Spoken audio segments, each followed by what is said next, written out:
সুপ্রিয় শিক্ষার্থীরা, তোমাদের স্বাগত জানাই তৌহিদ একাডেমিতে।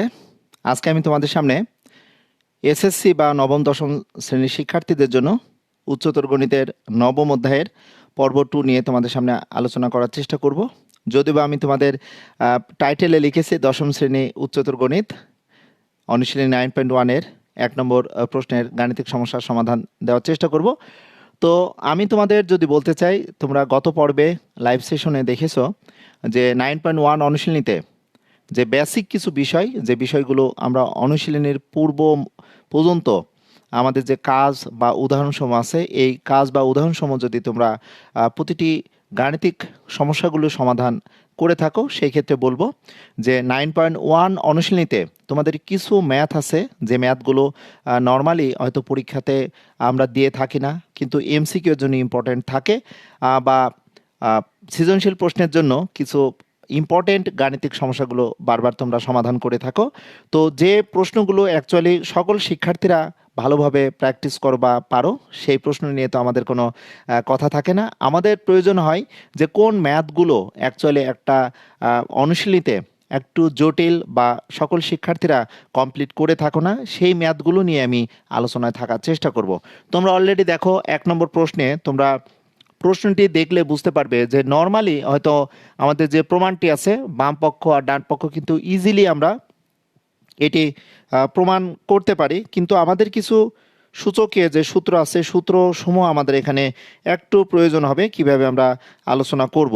বা তোমরা যদি এই মুহূর্তে যারা ক্লাসটি দেখবে তাদের জন্য খুবই ইম্পর্ট্যান্ট একটা টপিকস বলবো, যারা উচ্চতর গণিত নিয়ে পড়াশোনা করছো তাদের জন্য আমাদের যে শর্তগুলো আছে, আমি নিচে কিন্তু একটি শর্ত লিখেছি, শর্তটা দেখলে অবশ্যই তোমরা বুঝতে পারবে যে এখানে a greater than 0, m belongs to z এবং n বিলংস টু n, যেখানে n এর মান কিন্তু আবার 1 থেকে বড়। এই যে শর্তসমূহ আমরা বাস্তব সংখ্যার ব্যাপারগুলো যদি ক্লিয়ারলি জানি, তারপরে তোমরা দেখবে যে তোমরা যদি অদূর ভবিষ্যতে অনেক দূরে পড়াশোনা নিয়ে এগোতে থাকো, সেই ক্ষেত্রে দেখবা যে বেসিক বিষয়গুলো কিন্তু তোমাদের জন্য খুবই গুরুত্বপূর্ণ ভূমিকা পালন করবে। কারণ আমরা যদি দেখি যে মেন বইয়ের যে এই শর্ত সাপেক্ষে আমাদের যে প্রমাণসমূহ আছে, এগুলোর অবশ্য যুক্তিকতা আছে, বা আমরা সূচকীয় যে আমরা ম্যাথগুলো করছি, সূচকীয় ফাংশনের কথাও যদি বলি, বা এখানে যে আমাদের সূচকগুলো আমাদের মূলদ আকারে থাকতে পারে বা অমূলদ আকারে থাকতে পারে, এই মূলদ বা অমূলদ আকারে থাকার কারণেই আমাদের প্রয়োজন হবে যে আমরা স্বাভাবিক সংখ্যা বা পূর্ণ সংখ্যা বা বাস্তব সংখ্যা বা মূলদ সংখ্যা বা অমূলদ সংখ্যা আকারে যদি আমাদের পাওয়ারগুলো থাকে, অর্থাৎ সূচকগুলো থাকে, সেই ক্ষেত্রে অবশ্যই আমাদের এগুলো খুবই ভালো করে আমাদের বুঝে নিতে হবে। আমি একটু তোমাদের এই ক্লাসটি কয়েকটি গ্রুপে আমি একটু শেয়ার করে আসি, সেই ক্ষেত্রে তোমরা অনেকেই আসো যারা এই ক্লাসটি সুন্দরভাবে দেখতে পাবে, তাদের জন্য আমি ক্লাসটি একটু চেষ্টা করি যে অন্যান্য গ্রুপে দিয়ে দেওয়া, যাতে সকল শিক্ষার্থীরাই এর বেসিক যে আমি ক্লাস নিয়ে তোমাদের সামনে আলোচনা করছি এটি সুন্দরভাবে তোমরা বুঝতে পারবে। ওকে, তো লক্ষ্য করো অনেক শিক্ষার্থী তোমরা আসো যারা কন্টিনিউয়াসলি তৌহিদ একাডেমি ইউটিউব চ্যানেল বা তৌহিদ একাডেমি ফেসবুক পেজ তোমরা দেখে আসছো, যে এই ফেসবুক পেজে তোমাদের জন্য অনেক ক্লাস আমি দেওয়ার চেষ্টা করি, যে ক্লাসগুলো অ্যাকচুয়ালি সকল শিক্ষার্থীদের জন্য খুবই ইম্পর্ট্যান্ট বলবো। কারণ তোমরা উচ্চতর গণিতের কিছু ইম্পর্ট্যান্ট ম্যাথ ছাড়াও যদি চিন্তা করো যে বেসিক কিছু বিষয় যেগুলি এমসিকিউর জন্য ইম্পর্ট্যান্ট, এই ক্লাসগুলো তোমাদের জন্য খুবই ইম্পর্ট্যান্ট ভূমিকা পালন করবে। ওকে, তো আসো, আমি দেখতে পাচ্ছি অনেকে সংযুক্ত হয়েছো। ওমর সিফাত, তোমরা অনেকে আসো। সোমায়া আফরোজ, সোমায়া আফরোজ তুমি আমাকে সালাম জানিয়েছো। পলিন বাড়ি অর্থাৎ পূজা, এই মুহূর্তে পূজা তুমি সংযুক্ত আসো আমি দেখতে পাচ্ছি। প্রিয় শিক্ষার্থীরা, তোমরা এই ক্লাসটি সুন্দরভাবে দেখো। বাঁধন সাহা তুমি এই মুহূর্তে সংযুক্ত হয়েছো। নাদিয়া রহমান তোমাকে দেখতে পাচ্ছি। ওয়াসিম সাদাব তুমি এই মুহূর্তে সংযুক্ত আসো। মাসুদ খান তুমি সালাম জানিয়েছো, থ্যাংক ইউ। সো আমি এই ক্লাসটি এখন তোমাদের সামনে ইন ডিটেলস আলোচনা করার চেষ্টা করব। তো লক্ষ্য করো আমাদের কেন এখানে বলা হয়েছে a গ্রেটার দেন 0 বা m বিলংস টু আমাদের z। আমি এই ম্যাথটি কমপ্লিট করার পূর্বে আমার এই বিষয়গুলো কিন্তু আগে ক্লিয়ার করে দেওয়া উচিত আমি মনে করি। কারণ আমরা যখন 4 একটি সংখ্যা নিই, সেই ক্ষেত্রে 4কে যদি আমরা মৌলিক উৎপাদকে বিশ্লেষণ করি, এইটার ক্ষেত্রে দেখো ভিত্তি কিন্তু এখানে আমরা দেখতে পাচ্ছি 2 আর পাওয়ার কিন্তু 1 আছে। তো সূচকের নিয়মে আমরা 1 + 1 সমান আমরা এটা লিখি 2^2 লক্ষ্য করো, আমরা যদি এটাকে a^n এর সাথে কম্পেয়ার করি বা a^m এর সাথে কম্পেয়ার করি, তাহলে দেখো এর মানটা এখানে কত বলো তো, 2 রেখেছি। নিঃসন্দেহে এটি কী হবে বলো তো, 1 থেকে বড় হচ্ছে। আমরা দেখতে পাচ্ছি এটি 0 থেকেও বড় হচ্ছে। সো আমাদের এখানে আমাদের 0 হওয়ার কারণ হচ্ছে আমাদের যে ভিত্তিটি থাকবে সূচকের এই ভিত্তি, এটি অবশ্যই 1 থেকে বড় হবে। আবার লক্ষ্য করো 0 তো সমান হবেই না, এই বিষয়গুলো কিন্তু এখানে দেওয়া আছে। ওকে, আবার লক্ষ্য করো আমরা যদি দেখতে চাই যে এখানে এম আমাদের যে সূচক আকারে আছে বা এন সূচক আকারে আছে পাওয়ারটা, লক্ষ্য করো এখানে এম বলা হয়েছে আমাদের পূর্ণ সংখ্যা, এমকে এখানে বলা হয়েছে পূর্ণ সংখ্যা।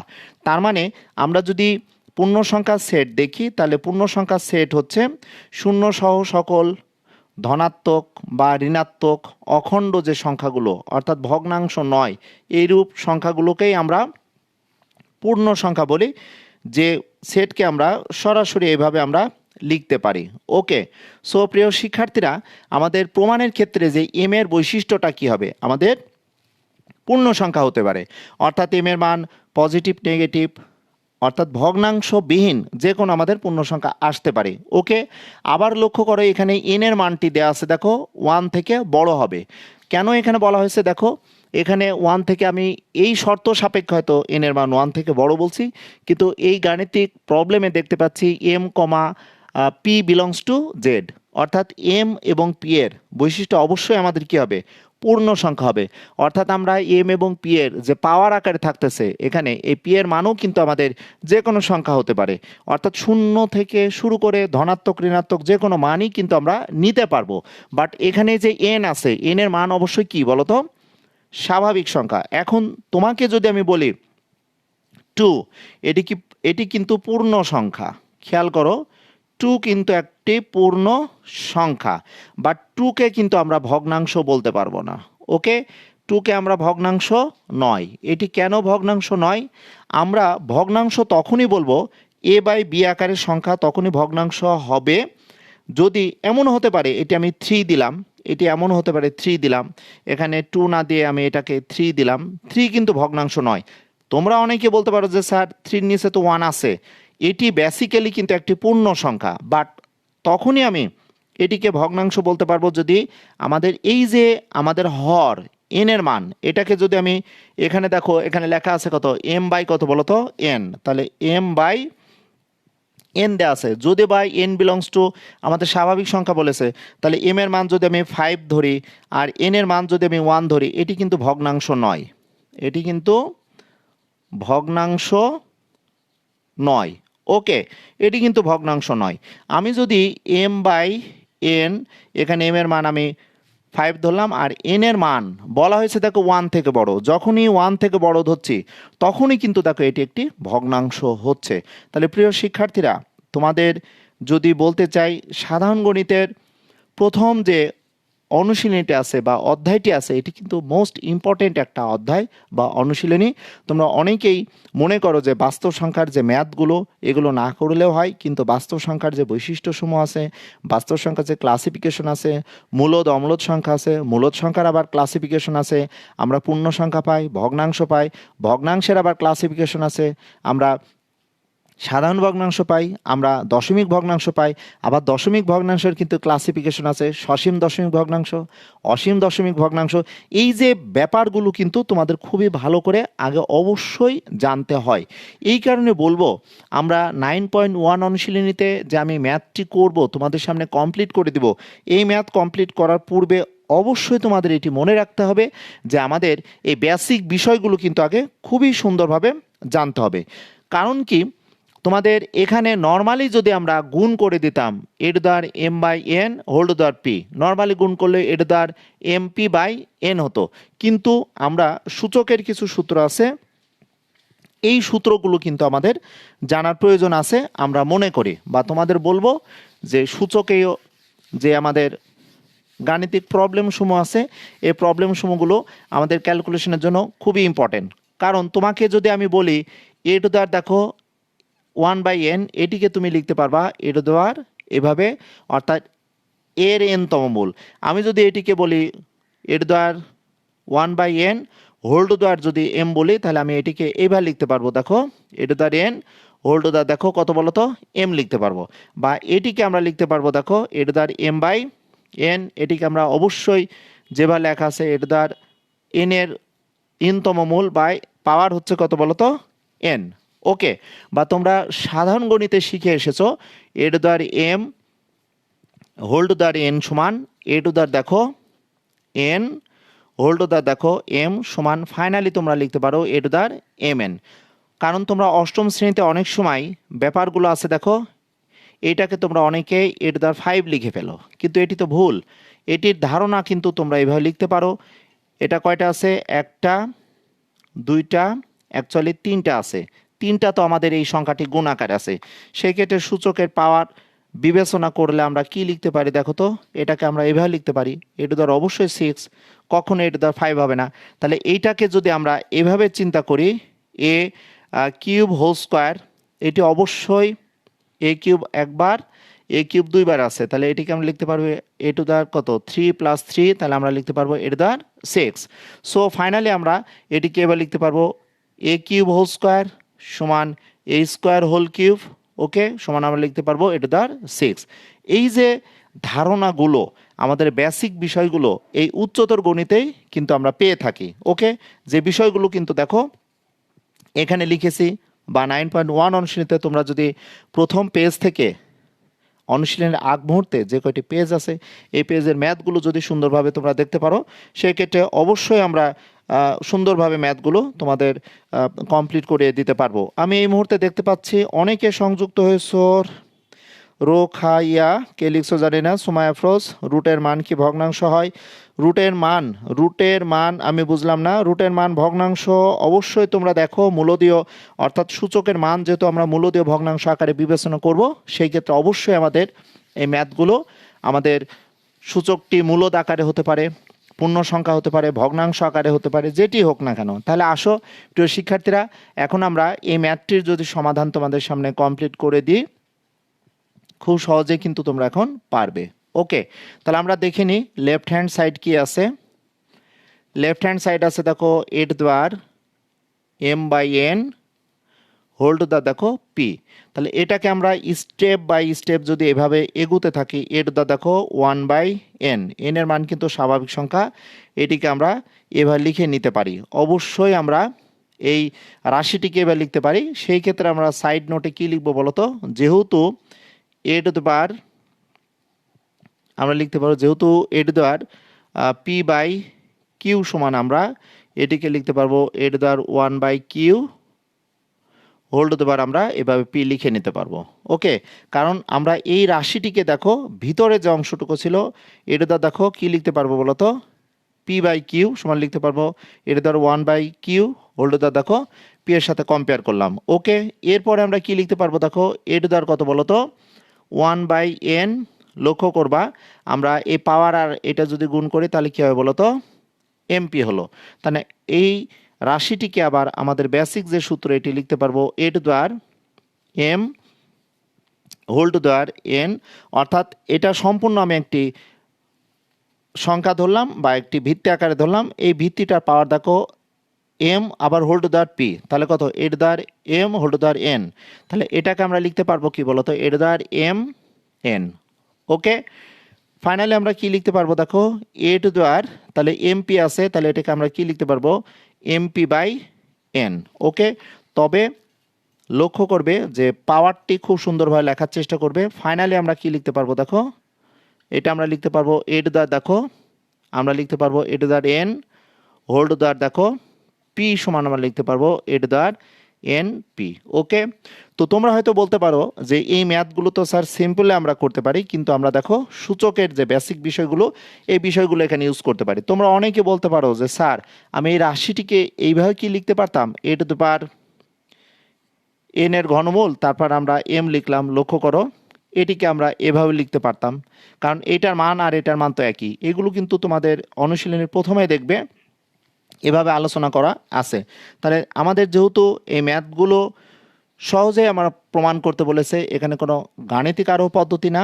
সো আমরা এই যে 1 নম্বর ম্যাথ, আমাদের বেসিক কিছু বিষয়, এই বেসিক বিষয়গুলো যদি সুন্দরভাবে আমরা আগের থেকে জানি, স্বাভাবিক সংখ্যা বা মূলদ সংখ্যা বা বাস্তব সংখ্যা বা পূর্ণ সংখ্যা, এগুলো নিয়ে যদি ক্লিয়ারলি সব কিছু আমরা ভালোভাবে জানি, সেই ক্ষেত্রে বলবো তোমাদের এই ম্যাথগুলোতে এত জটিলতা আসবে না। কারণ অনুশীলনের শুরু থেকে অর্থাৎ অনুশীলনের আগ মুহূর্ত পর্যন্ত তোমাদের যে বেসিক বিষয়গুলো আছে, এই বেসিক বিষয়গুলো তোমাদের আগে সুন্দরভাবে বুঝতে হবে। তাহলে এই প্রমাণগুলো দেখো কোনো সমস্যা নেই।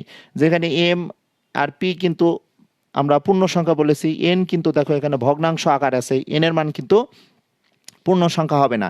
এন এর মান যদি পূর্ণ সংখ্যা হয় তাহলে শূন্যতা আসতে পারে। এখানে বেসিক্যালি বলেছে পাওয়ারটা কিন্তু এন এর মান স্বাভাবিক সংখ্যা হবে, 1 থেকে শুরু হবে।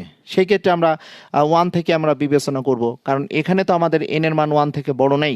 বাট এই প্রমাণের ক্ষেত্রে অর্থাৎ a to the power M by N সমান a to the power 1 by N whole to the power M, এই বিষয়টার জন্য কিন্তু আমাদের এই বেসিক যে বিষয় বা এই শর্তগুলো কিন্তু জানার প্রয়োজন আছে। বাট আমাদের এই ম্যাথ প্রমাণের জন্য শুধু মনে রাখতে হবে আমাদের যে এম এবং পি, এটা অবশ্যই আমাদের পূর্ণ সংখ্যা হবে, অর্থাৎ শূন্য সহ যে কোনো ধনাত্মক বা ঋণাত্মক অখণ্ড মান হবে, ভগ্নাংশ মান হবে না পি এবং এম এর মান। আর এখানে এন অবশ্যই আমাদের স্বাভাবিক সংখ্যা হবে এবং এন এর মান ভগ্নাংশ আকারে যেহেতু সূচক আছে, এটি দেখো আমাদের সূচকটা কিন্তু ভগ্নাংশ আকারে আছে এবং আমরা মূলদীয় ভগ্নাংশ আকারেও আমরা বলতে পারি।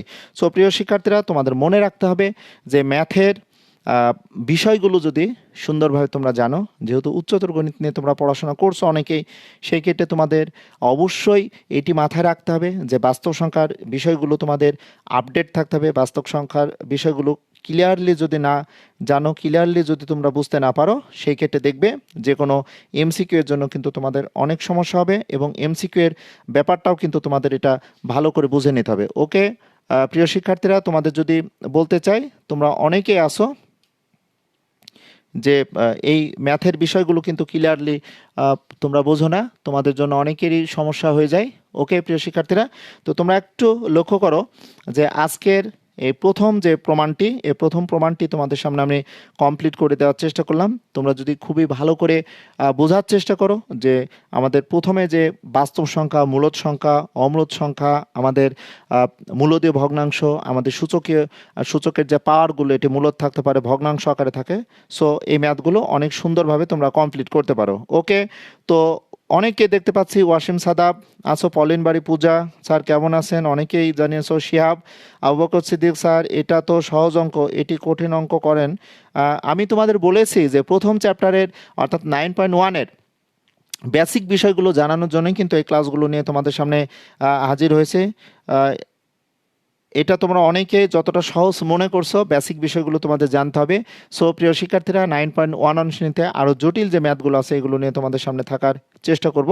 তোমরা অনেকেই সুন্দরভাবে বলেছো যে এই ম্যাথগুলো অনেক ইজি।